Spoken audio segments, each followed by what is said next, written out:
네, 6월 10일 김은지의 뉴스인 두 번째 코너 박지원의 내가 해봐서 아는 데입니다. 정치구단 박지원 의원과 함께 정치 현안 들여다보는 시간인데요. 바로 모시겠습니다. 의원님 안녕하세요. 안녕합니다만 내가 해봤는데 요즘 윤석열 대통령의 마음은 전혀 모르겠어요. 아, 정치구단도 읽을 수 없는 윤석열 정부, 몰라요. 윤석열 정국이라고 할 수 있네요. 네, 대통령. 윤석열 정부, 윤석열 대통령. 윤석열 대통령은 민심의 손을 잡아야 되는데 건심의 손을 잡고 오늘 중앙아시아로 날아가 버리더라고요. 건심이라고 하시면 김건희 여사의 마음이란 뜻인가요? 해석이 좋습니다.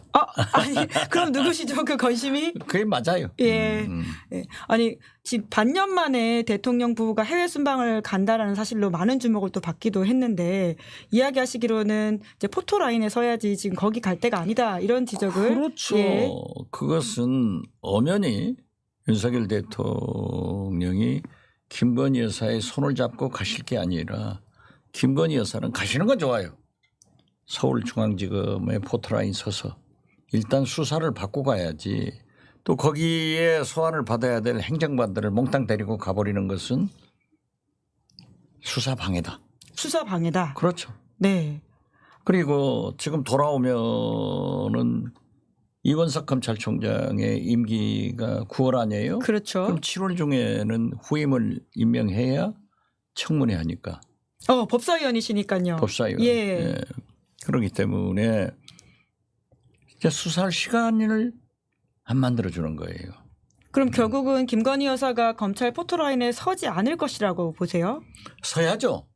하지만 예. 그렇게 촉박하게 만들어주면은 어떤 결론을 낼지 모른다. 그렇기 때문에 우리는 반드시 예. 특검을 해야 되고 또 법사위에서 그러한 것은 추궁해 나갈 것이다. 저는 그렇게 말씀드려요. 박지원 법사위원회 경고 이렇게 이해하면 될까요? 아니 우리 법사위원들이 소위 말하는 싸움쟁이들이 다 모였더라고요. 아니 지금 화려하더라고요 면면이. 지금 네. 박지원 의원께서 꼽고 계시는 지금 유망주 누군가요? 정청래 우리 법사위원장 그리고 서영교 최고위원 김영빈 수석부대표 다 기라성 같아요. 네, 거기다가 박지원 의원. 거기에 장경태 최고위원 또 지도부 고검장 모두가 있네요. 고검장 출신의 박현택 의원, 이건태 의원, 법조인들이 꽤 있습니다. 그리고 네. 이성윤 서울고검장, 중앙지검장 이런 분들이 모여있기 때문에 제가 좀 밀릴 것 같아요. 박지원 원장도 박지원 정치구단도 밀리는 법사위 라인업. 기라산 같아서 지금 두 번째 회동을 했는데 뭐 이렇게 따로 법사위원들끼리 이렇게 모임을 하시나요? 아니 우리 민주당에서 매주 정책위 의장 우리 진성준 의장이 지시를 해가지고 매주 상임위원회 간사가 회의를 소집해서 거기에서 현안을 논의해라. 대책회의 같은 것들. 그러니까 저는 법사위도 가야 되고 그래서 이효 여사님 오늘 이제 돌아가신 날이죠. 네. 예. 6월 10일. 추도식에도 못 갔어요. 거기 있지 방송이 있지 그러고 정보위도 또 별도로 모이니까 오늘 엄청나게 바쁘네요. 그러나 지금 본회의가 8시로 또 미뤄졌다고 하더라고요. 연기됐으니까 7시 반에 의총을 한다고 하니까 이 방송 끝나면은 저녁 먹고 또 가봐야죠. 진짜 개헌하니까 정신없이 국회가 돌아가네요. 오늘이 아주 굉장히 바빠요. 네. 왜냐하면 제가 지난 주말 수요일 날 해남반도 진도에 가서 수, 목, 금, 토, 일. 금기원래 아니신가요? 금기원래라고 이렇게 붙이겠지만은 요즘 국회가 없으니까 수기원래도 하고 목기원래도 하는데 닷새간 해남반도 진도 두더지 생활하다가 어제 올라와 가지고 저녁 먹고 바로 또 여의도 공원에 가서 운동하라고 했더니 아침부터 방송이 많았어요. 오늘 지금 이게 4번째. 네, 새로운 이야기 해주셔야 됩니다. 그러니까 피곤하죠. 물 그렇지만 한 잔 드시고 새로운 이야기. 열심히 해야죠. 네. 새로운 얘기 나오게 질문을 하세요. 아유, 그럼요. 그럼 법사위 지금 두 번째 모임에서는 어떤 이야기를 지금까지 좀 나왔는지도 궁금합니다. 이렇게 따로 소모임이 있어서 그런 이야기 안에서는 그 의원들이 어떤 작전회의를 하는지 좀 궁금하긴 하거든요. 저도 깜짝 놀란 게 오. 법안 통과를 하는데 지금까지 차관들이 나왔더라고요. 이건 없다. 그 전까지는 어땠습니까, 그러면? 그 전에는 장관이 반드시 나오죠. 윤석열 정부에선 차관에 나왔다. 네. 예. 그래서 어떻게 됐든 여야 합의로 그렇게 됐다 해서 그런 합의 지킬 필요 없다. 새 국회가 시작되면은 옛날 합의된 것은 다 무효다. 그래서 반드시 장관이 출석해서 법안을 설명하고 현안이 있으면은 자구 수정 이런 것만 하는 게 법사위 아니다. 현안 질문을 하도록 하자. 그래서 우리 아직 선임은 안 됐지만은 정청래 법사위원장 내정자도 그렇게 하자 얘기했고, 더 중요한 것은 만약에 여야 간사가 합의하지 않으면은 법사위를 소집하지 안 하게 돼 있거든요. 예. 그러나 이 위원장은 소집권이 있어요. 예. 그렇기 때문에 우리가 무소속까지 하면은 과반수가 훨씬 넘기 때문에 3분의 2가 되기 때문에 합의가 안 되더라도 이 위원장이 법사위를 소집하면은 반드시 해당 장관들은 출석을 해야 된다. 그리고 때에 따라서는 검찰총장이나 서울중앙지검장 무슨 부장급도 국회로 나오게 해라. 그래서 과거에는 국정감사 때만 검찰총장이나 서울중앙지검장 등을 했거든요. 네, 윤석열 검찰총장 나온 바가 있죠. 지난번 문재인 정부에서 검찰총장들이 국회로 나오는 그런 관례가 생겼어요. 네. 또 제가 국정원장 할 때도 법사위에 출두를 했어요. 그렇기 때문에 만약 기관장들이 기피를 할 때는 청문회를 열어서 증인 채택을 해가지고 공식적으로 불러내자. 그래서 국민이 궁금한 것을 법사위에서 철저히 추궁하자. 그렇게 해서 그런 것들이 합의가 됐으니까 이제 정청래 위원장하고 최민희 과방위원장이 된 것이 나는 제일 좋아요. 어차피 싸우려면 잘 싸우는 사람이 해야 돼. 네. 그래서 오늘 타진을 지금까지 잘했죠. 이야기해 주신 박지원 의원님의 이야기가 결국 왜 민주당이 법사위원장을 차지해야 되는지에 대한 이제 근거라는 생각이 드는데요. 그렇게 이 시청자들이 시사인 TV 구독자들이 그렇게 생각할 거예요. 이런 소리를 이거 다른 데 가서는 못 듣습니다. 그러니까요. 단독으로 공개해 주신. 좋아요. 알림 설정 했어요? 지금 이게 뭡니까? 예, 곧 35만 됩니다. 35만이 돼야지 34만 가지고는 안 됩니다.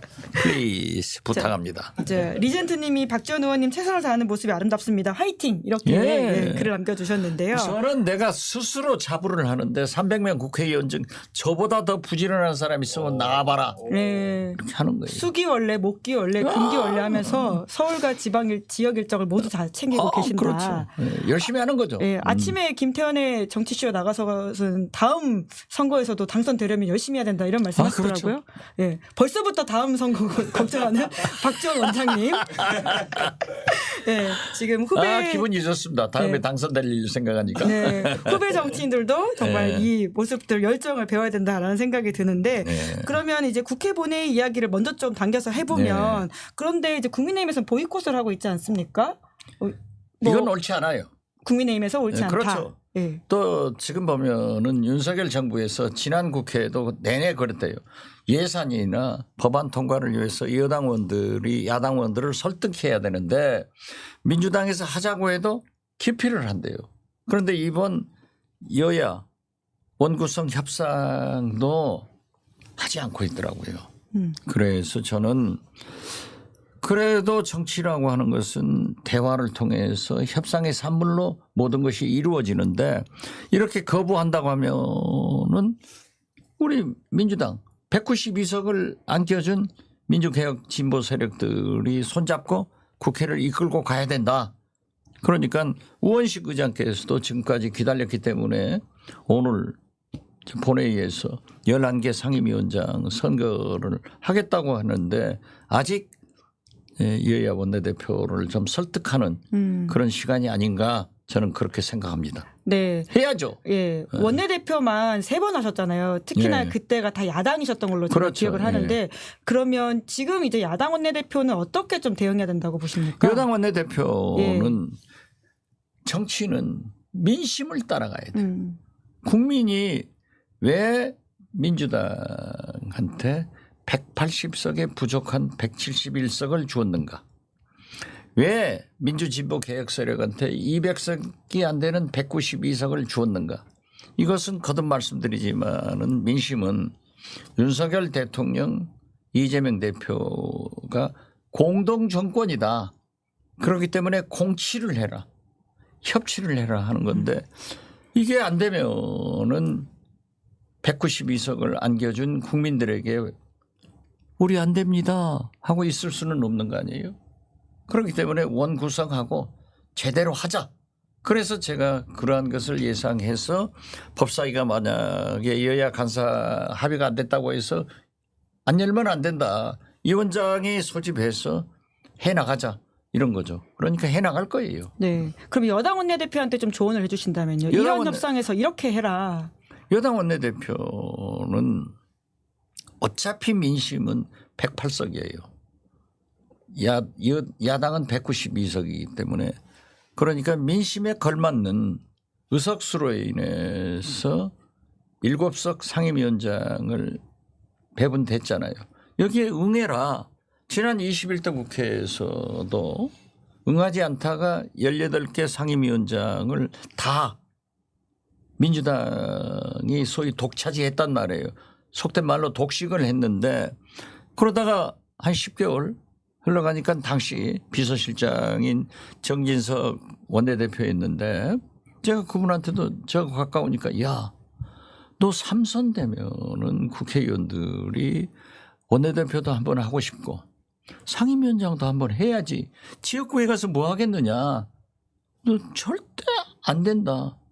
그랬더니 10개월 만에 항복하고 다시 들어왔잖아요. 그러듯이 저는 이번에도 어떤 경우에도 민심에 따라서 여당은 7 상임위 의장을 갖고 또 대통령이 성공할 수 있도록 법안이나 예산 이런 정책 면에서 잘 보좌를 해라. 그리고 야당을 잘 설득해서 함께 가자. 저는 그렇게 말씀드립니다. 네, 3개 중에 하나라도 줘야지 협상이 되는 게 아니냐 이런 이야기를 여당에서는 하더라고요. 과방위 법사위. 아니 운영위. 그러니까 그것은 예. 협상을 해봐야 알지. 제가 원내대표도 아닌데 뭘 줘라 안 줘라 이건 아니잖아요. 또 전략상으로도 얘기할 수 없는데 아니 임을 봐야 뽕을 따지. 아니 나오지도 않는데 뭘 주고 막 이건 안 된다고요. 우선 나와라. 나와야죠. 예. 예. 그런데 어떤 경우에도 법사위원장, 운영위원장, 특히 과방위원장 이런 것은 야당한테 줄 수 없는 현실이다. 왜냐하면 법사위원회에서는 윤석열 대통령이 변해야 돼요. 개혁 입법이나 특검법에 대해서 계속 거부권 행사를 하면은 패스트트랙에 실리면은 최장 240일부터 330일 거의 1년을 법안을 만들지 못하고 숙려 기간이 필요하단 말이에요. 그렇기 때문에 법사위원장을 가져야 속도감 있게 개혁 입법과 특검법을 진행할 수 있는 거고 네. 지금 현재 운영이 왜 그게 그렇게 중요하냐. 과거에는 그렇게 안 떠올랐어요.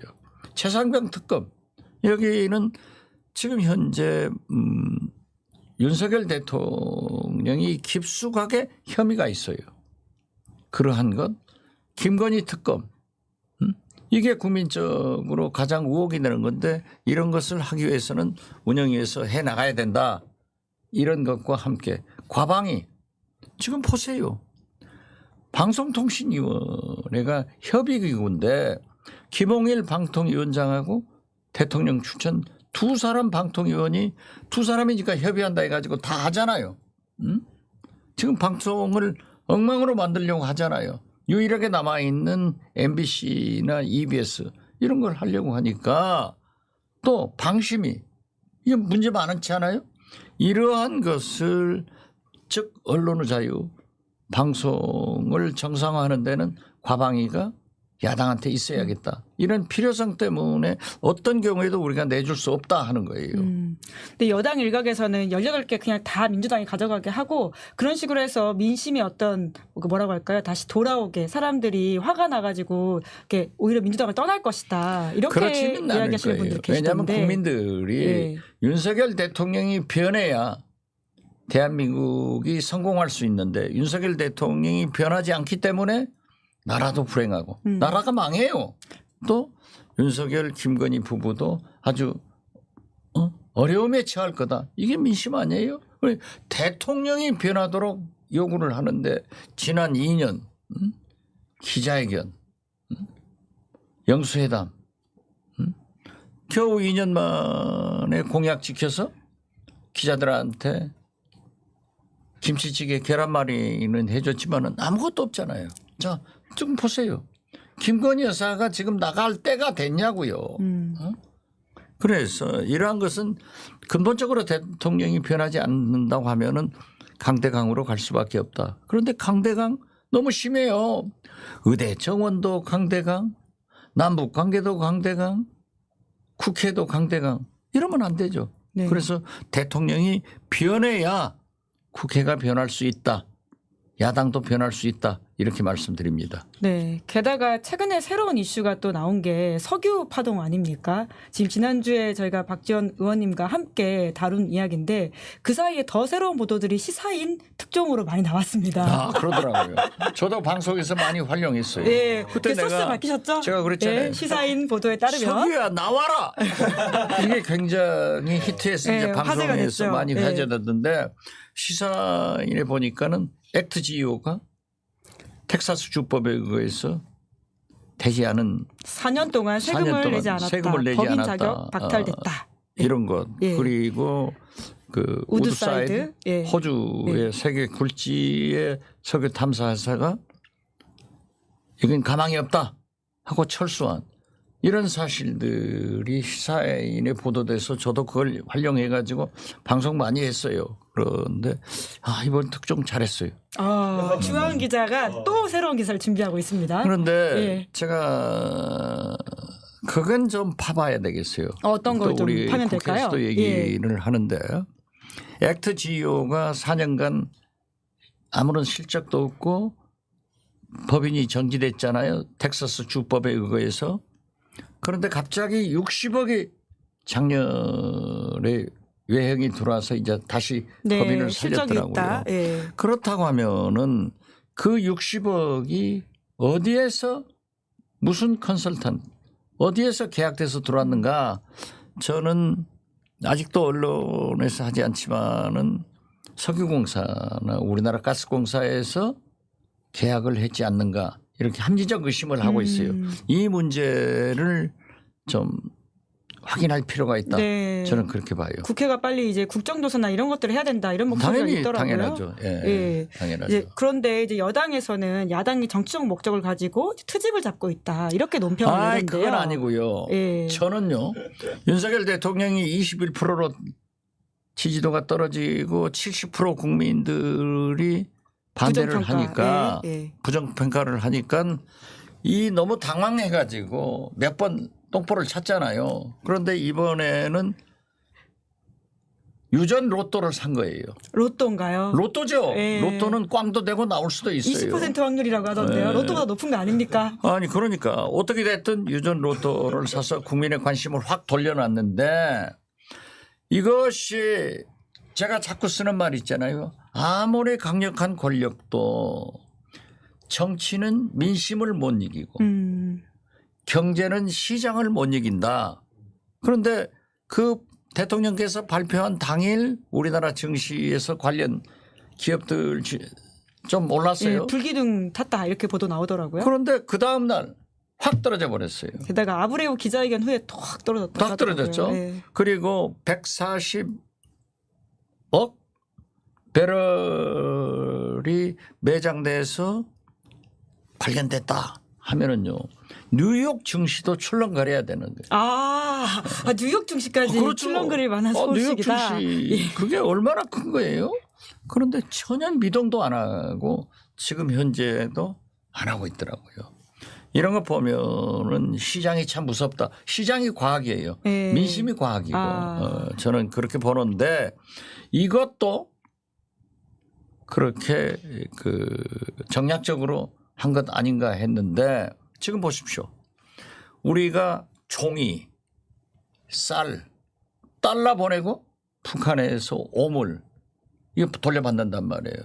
그래가지고 지금 확성기다 뭐다 계속 뭐 다음 주 일에는 사격한다 어쩐다 이렇게 되니까는 확 안보 문제가 고조되고 있어요. 그래서 나는 이러한 신북풍을 또 일으켜서 국민들을 우파들을 단결시키고 위기 조성을 하는 것 아닌가. 이것도 나는 정략적인 계산이 포함되어 있다 이렇게 봐요. 오히려 그래서 정략적인 건 석유유전 대북 강경책은 그러한 윤석열 대통령의 추락된 지지도를 만회하기 위해서 그런 것 아닐까 이런 생각을 갖습니다. 예. 정치 구단의 의심으로는 오히려 정략적인 건 윤석열 대통령의 행보다. 그렇죠. 이런 말씀이시네요. 예. 근데 통할까요? 이 석유 로또라는 표현 그리고 뿐만 아니라 지금 관련해서 나오고 있는 행보들 그리고 또 대북 강경책 긴장감 올라가는 것 우리 이런 게 국민들이 통할까요? 현명하기 때문에 예. 시장 반응도 그렇고 예. 하지만은 극소수는 움직여 줄 거예요. 그러니까 저는 다음 주 여론조사를 보면은 갤럽에서 좀 이번 주가 되나요? 네, 이번 주부터 나옵니다. 네. 지난주 쉬었고요. 지난주 쉬었고 네. 조금은 올랐지 않았을까. 오늘 여론조사가 살짝 0.9%가 올랐더라고요. 그 정도는 오를 수 있을 것이다. 그렇지만 윤석열 대통령께서는 21%에서 한 자리 숫자로 10%대로 안 떨어지는 것이 가장 큰 소득이 되겠죠. 이렇게 정략적으로 하면 안 돼요. 그렇지만은 우리가 누가 나와야 석유야 하지 나오지 마라 석유야 이런 수는 없는 거고 또 대북 문제에 대해서도 북한이 나쁘다 이렇게 할 수밖에 없는 현상 아니에요. 그런데 저는요 여기에서 중대한 것을 보는 게 북한이 오물을 보내면서 어제 그제 바람이 제일 나쁜 때예요. 그런데 거기에는 오물이 아니고 쓰레기를 넣었다는 거예요. 그러면 북한도 김정은 위원장도 전쟁으로 또는 도발은 억제하고 있다. 그리고 우리나라도 어제 확성기를 확 틀었지만은 오늘은 안 틀고 있잖아요. 어제 딱 소위 맛배기로 이렇게 한다 해놓고 안 하는 거 보면은 우리나라도 그러한 것을 확전을 시킬 생각은 없는 것 같아요. 그래서 저는 윤석열 대통령이 지난 2년간 제일 잘못한 것이 9.19 군사합의를 사실상 효력 정지를 통해서 파기로 됐지만은 아직 파기한 건 아니에요. 그래서 제발 중앙아시아에서 돌아오셔가지고 또는 현지에서 우리부터 지킬 테니까 북한도 지켜라 하는 태도 변화를 해서 좀 남북 간의 평화 무드로 차라리 이런 때 좀 군사회담 하자 하는 대화의 모습을 보였으면 얼마나 대통령이 좋을까 이런 생각을 갖습니다. 대통령의 변화된 모습이 또 그런 모습에서 그렇죠. 우리가 확인할 수 있을 것이다 말씀이신데 그러니까 보수층 결집을 위해서 지금 석유 이슈라든지 남북관계 이슈를 가지고 왔다. 살짝은 반응할 수도 있을 거다라는 말씀하셨는데 근데 또 대통령 입장에서 악재가 방금 나온 게 권익위에서 김건희 여사 명품 가방 수수 의혹 사건에 위반 사항이 없다 이렇게 밝혔다고 합니다. 위반 사항이 없다. 의원님 이 뉴스는 좀 어떻게 읽어야 될까요? 거기에는 국가권익위원회가 아니라 김건희 권익위원회겠지. 아마 그 발표 주체가 김건희 권익위원회가 좀 잘 보세요. 국가권익위로 알고 있습니다. 그건 엉터리죠. 국가권익위원회가 전현희 전 위원장, 현 의원을 때려잡듯이 한번 그렇게 칼을 휘둘러야지. 저겐 왜 아니죠? 삼척 동자가 보더라도 이것은 사실 아니냐. 그러니까 지금 현재 저러한 것을 보더라도 이원석 검찰총장은 꽉 해놓고 대통령이 같이 중앙아시아하고 행정관들도 다 데려가고 또 거기에 맞춰서 국가권익위원회가 저런 얘기를 한다고 하면은 국민이 용서하겠어요? 야당이 우리 민주당이 물러가겠어요? 절대 아니다. 저는 네. 그렇게 봅니다. 게다가 김 여사 관련해서는 논문 표절 심사 관련해서 숙명여대 앞에서 오늘 기자회견이 있었다라고 하는데 2년 8개월째 결론이 안 나고 있다고 합니다. 오늘 조국 혁신당에서 그 앞에서 왜 이렇게 빨리 내진 않느냐라는 기자회견을 했다고 하는데요. 이렇게 전반적으로 이런 부분들은 윤석열 대통령한테 악재라고 볼 수밖에 없지 않습니까? 자기들은 호재라고 생각해요. 아, 그런가요? 자기들은. 예. 자기들은 봐라. 논문 표절도 아니지 않느냐. 예. 국가권익위원회에서도 아무 문제가 없다고 하지 않느냐. 이러한 얘기를 하지만은 국민들이 받아들이는 것은 이건 아니다. 윤석열 대통령이 주장하는 공정과 상식은 어디에 갔느냐. 정의는 어디에 갔느냐 하고 오히려 이 유전 로또 그리고 대북 강경책으로 결집시키려고 하는 것이 다 도망쳤구나. 저는 그렇게 봐요. 네. 아, 국민권익위라고 합니다. 국가권익위가 아니라. 예, 국민권익위. 국민권익위 정정하도록 하고요. 권익위원회가 됐지 이제. 국민권익위 다시 한번 제가 강조드리겠습니다. 네, 또 이제 정부 입장에서는 이제 주말 사이에 특히 여당 인사들이 많은 메시지를 냈던 게 이화영 전 부지사 1심과 관련돼 있는 부분이거든요. 이제 이런 것들을 정부 여당발 호재라고 여기고 있는 게 아닌가라는 생각이 들 정도로 많은 메시지가 나왔던데 좀 이 상황들은 어떻게 좀 펼쳐질 거라고 보십니까? 제가 해남에 있으면서 SNS에다 올렸어요. 이건 아니다. 했더니 엄청나게 기사가 많이 났더라고요. 응? 그건 뭐냐 하니까는 저는 국정원장을 했기 때문에 국정원의 문건을 보면은 진짜인가 가짜인가를 식별할 수 있잖아요. 예. 그런데 국정원에서 소위 블랙 요원이 800만 달러 쌍방울에서 북한에 제공한 돈은 안보수 대북 사업 하시는 분이 있어요. 거기하고 북한의 김성애 부장이라고 있어요. 저하고도 잘한다니까요. 그런데 그분하고 해서 주가 조작으로 돈이 왔다 갔다 했다. 그렇기 때문에 국정원으로서는 여기에 개입하지 않겠다. 대북 사업이 아니다. 이런 결론을 문건을 작성했더라고요. 그런데 그걸 수원지검에서 국정원 압수수색을 통해서 그게 확보가 됐단 말이에요.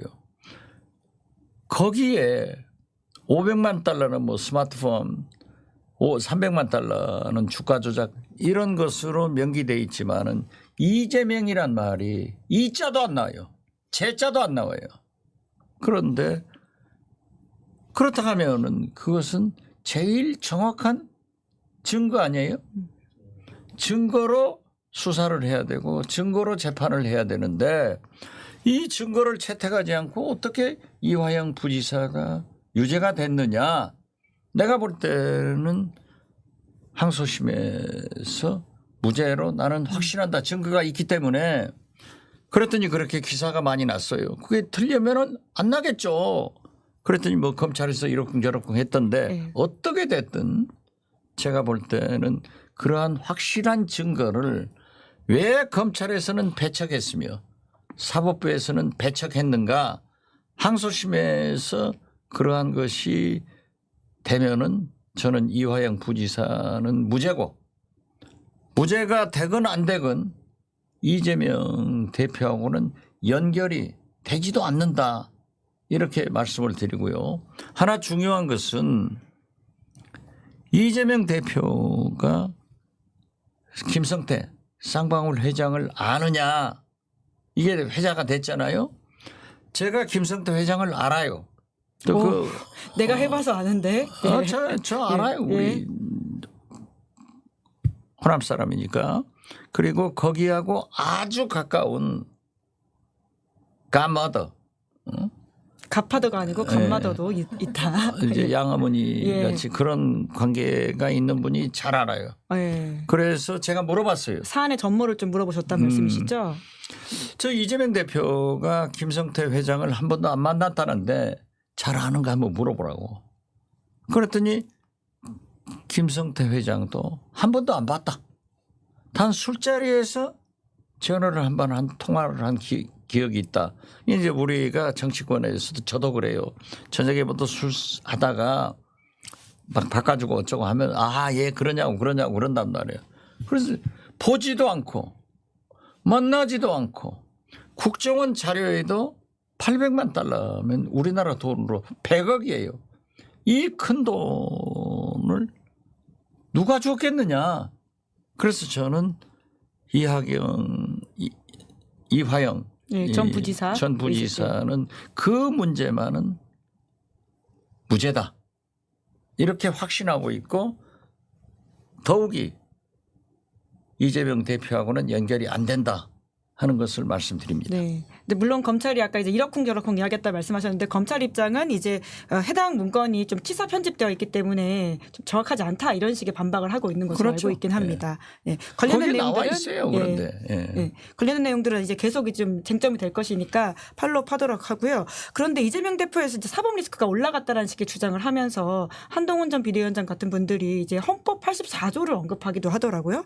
헌법 84조가 이제 대통령은 내란 또는 외환의 죄를 범한 경우를 제외하고는 재직 중 형사상의 소출을 받지 아니한다라고 이제 해석을 하고 있는데 이제 대통령이 되더라도 직을 그만둬야 될 수도 있다라는 식의 해석을 하고 있는 것 같습니다. 그건 한동훈 전 비대위원장이 이재명 대표한테 무섭긴 무서운 모양이에요. 그러니까 이재명 대표를 완전히 대통령 당선시켜버린 거예요. 대통령이 됐다는 거 아니에요? 그런데 헌법 84조의 정신은 대통령은 내란 외환 매우죄 여기에 해당하지 않고는 수사도 소추가 안 되는 거예요. 그렇기 때문에 과거에 어떠한 범죄 사실도 재임 중에는 안 되는 거예요. 그렇기 때문에 저는 거기에도 해당이 안 되지만은 한동훈 비대위원장이 저렇게 대통령을 하고 싶지만은 이재명만 없으면 내가 대통령이다. 그래서 이재명 대표를 그냥 대통령으로 만들어주는구나. 겁나기는 겁나구나. 저는 그렇게 해석했어요. 오히려 이제 견제구다 예. 이런 말씀이신 것 같은데, 근데 그럼 출마 전당대회는 거의 수순이라고 봐야 되는 상황이라고 보시죠? 한동훈 전 비대위원장이요. 저는 못 나올 거예요. 그런가요? 네. 대부분이 나올 거다 이런 이야기를 많이들 하시던데. 저는 그렇게 보는 게 왜 그러냐 하니까는 제가 수차 얘기를 했습니다마는 국민의힘의 DNA는 권력에 순종하는 거고 민주당은 저항을 그 DNA가 있단 말이에요. 그런데 뭐라고 하더라도 윤석열 대통령이 임기가 3년이 남았습니다. 그런데 지금 윤석열 대통령과 한동훈 전 비대위원장은 어떻게 좀 보면은 견원지간 아니에요? 싸우고 있잖아요. 그렇기 때문에 저는 못 나올 것이다. 그리고 지금 하나 다행스러운 것은 한동훈 비대위원장은 윤심은 버리고 민심을 잡고 가고 있으니까 지지도는 높고 마찬가지로 유승민 의원도 민심과 함께 가기 때문에 윤심은 버리고 그래서 지지도는 높지만은 저는 이 두 사람에게 임기 3년이 남은 윤석열 대통령이 줄까? 아니라고 봐요. 그럼 누가 가장 유력하다고 보세요? 제가 볼 때는 나경원 의원이 상당히 그 줄을 잘 타더라고요. 줄을 잘 타는 건가요? 예. 어떤 줄을 잘 타죠? 그래도 나경원 의원도 민심을 알고 있기 때문에 친윤으로는 안 가잖아요. 비윤의 거리를 두면서도 살짝 좀 냄새가 있어요. 냄새가. 윤석열 대통령 입장에선 그러면 모두가 좀 못 믿어온 거 아닌가요? 못 믿죠. 예. 그러면 지금 당대표를 누구한테 좀 맡겨야 되냐 이런 고민이 있을 것 같습니다. 자기가 못하죠. 그렇기 때문에 대통령이라고 하는 것은 당선시킬 힘은 없어도 낙선시킬 힘은 있는 거예요. 반대.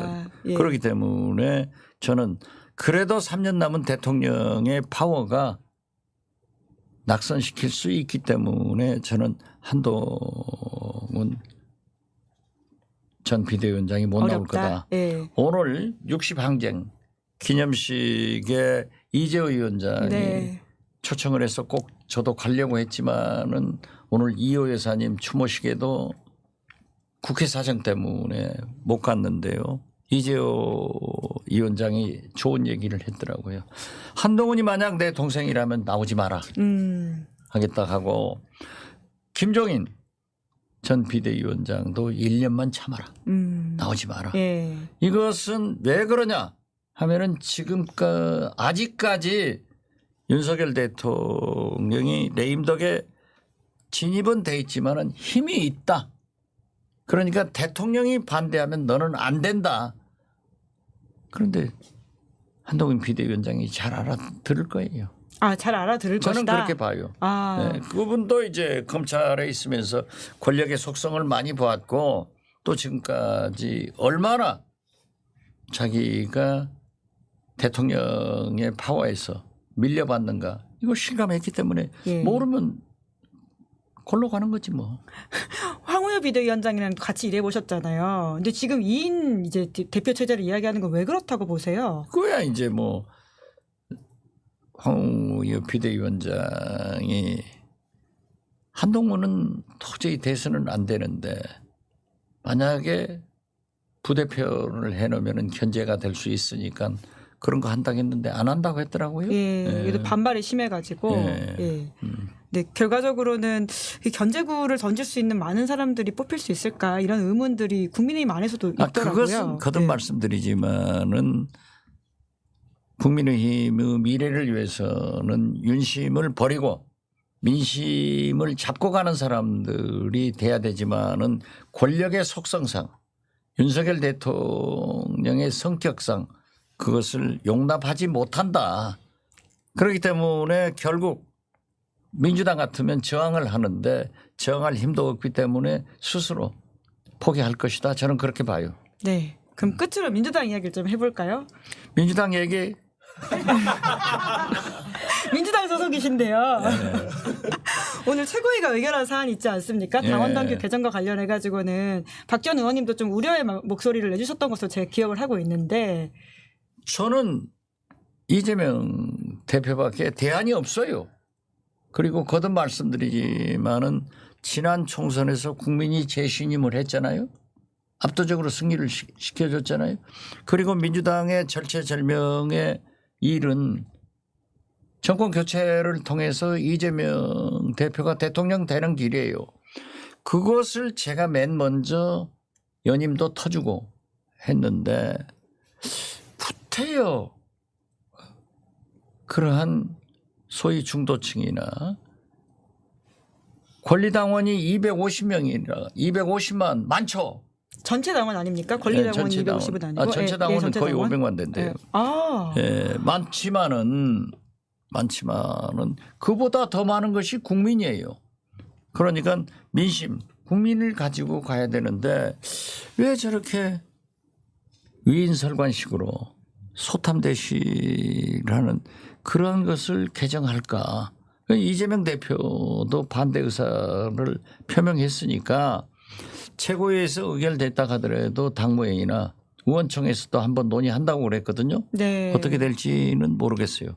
저로서는 예.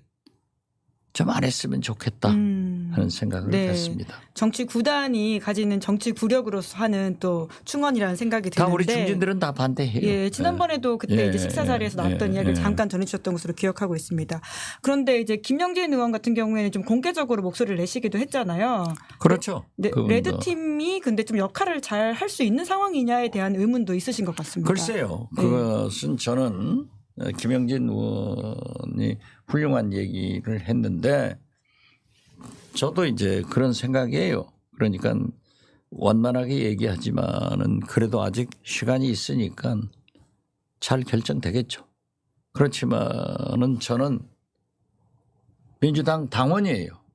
그렇기 때문에 제 의사는 활발하게 표명을 하지만은 당론으로 결정하면은 거기에 따라가야 된다 하는 생각을 가지고 있습니다. 네. 그럼 의원총회에서는 좀 논의가 활발하게 될 거라고 보세요? 글쎄요. 의원총회에서 이제 하면은 논의가 되겠죠. 거기서도 의견을 말씀하실 계획이신가요? 하게 되면 해야죠. 네. 알겠습니다. 제가 무슨 뭐 쓴소리건 단소리건 할 수 있으면 지금 현재도 제가 하는 게 다 나오잖아요. 네. 박지원 의원님 점쟁이보다 더 똑똑한 것 같다. 이런 댓글이 지금 바로 제가 보였습니다. 비교 대상이 점쟁이. 그분이 진짜 똑똑하시네요. 네. 네. 제가 오늘 여쭤볼 것들을 대충 다 여쭤봤는데 그래도 북한 이야기가 아까 잠깐 중간에 나오긴 했지만 그래도 이 어떤 평화와 관련돼 있는 국면의 관리에 대한 당부를 하셨는데 사실 이제 일본 이제 기시다 총리의 인기도 이제 9월이면 어떻게 될지 모른다. 그리고 또 11월 달이면 미국 트럼프 대통령이 다시 나올 수도 있다. 이런 말들이 있잖아요. 이런 상황에서 우리의 평화 관리가 잘 될 수 있느냐에 대한 걱정. 이 한미일 공조를 윤석열 정부가 워낙 강조했었는데 좀 윤 대통령이 어떻게 해야 된다고 조언해 주시겠어요? 그러니까 윤석열 대통령은 몇십 년 전 옛날에 미국의 파워만 믿고 있는 것 같아요. 미국하고 잘하면 다 된다 하는데 천만의 말이에요. 중국 같은 것도 이번에 한중일 정상회담이 잘 됐는데 뒷이야기를 들어보면은 다 틀어졌다는 거예요. 뒷이야기 좋습니다. 조금 더 해주셔야 될 것 같아요. 맞추려고 했는데. 그럼 뭐 내가 정확하게 얘기는 할 수 없고. 오늘 갑자기 말을 넣으시면 어떡합니까? 아무튼 예, 한중이 그렇게 미국 좋은 결과는 얘기만 아니었다. 들으면은 예. 중국도 다 될 것 같지만은 천만의 말이에요. 그렇기 때문에 저는 어떻게 됐든 윤석열 대통령이 가장 필요한 것은 남북 관계만이라도 전쟁을 억제하는 평화가 경제다. 그리고 전쟁 나면은 다 죽어요.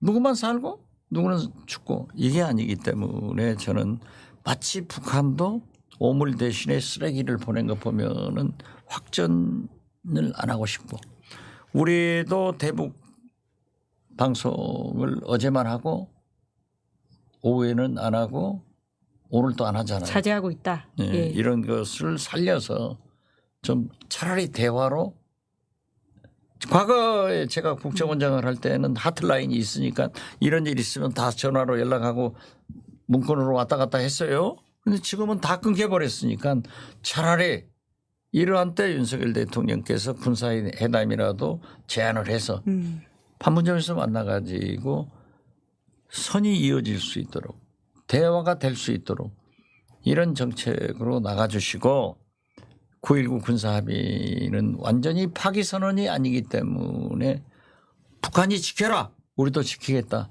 하는 좀 전진적 자세를 보여주셨으면 참 감사하겠다 이런 생각 같습니다. 네. 5박 7일의 해외 순방 일정을 마치고 돌아온 윤석열 대통령이 가장 먼저 해야 될 일을 제안해 주셨다는 생각이 들기도 하네요. 글쎄요. 네. 그러나 5박 7일은 성공을 한 게 수사 지연시킨 이거 방해예요. 방해. 지금 해외 순방은 해외 수사방해다. 김건희 그렇죠. 수사방해다. 그렇죠. 이렇게 말씀하시는 거기 건가요? 행정관까지 다 데리고 참고인으로 간 것은 문제죠. 네, 참 다음 주에 또 오면 박지원 의원님과 함께 그 이야기들을 해봐야 될 것 같아요. 윤석열 대통령 한번 출연하라고 그러죠. 그러니까 저희 뉴스인 30만 기념으로 이제 대통령실로 초대권 인터뷰 초대권 보냈어야 되는데 감사합니다. 예, 그런 상황입니다. 35만 40만 되면 또 한번 시도해보는 것으로 하겠습니다. 오케이. 예. 구독 좋아요 빨리 누르세요. 네, 박지원 원장님 오늘 제가 원장이란 말이 입에 워낙 배워가지고 자꾸 원장님이라고 하네요. 원장이라고 박지원 의원님. 부르세요. 뭐든지 좋습니다.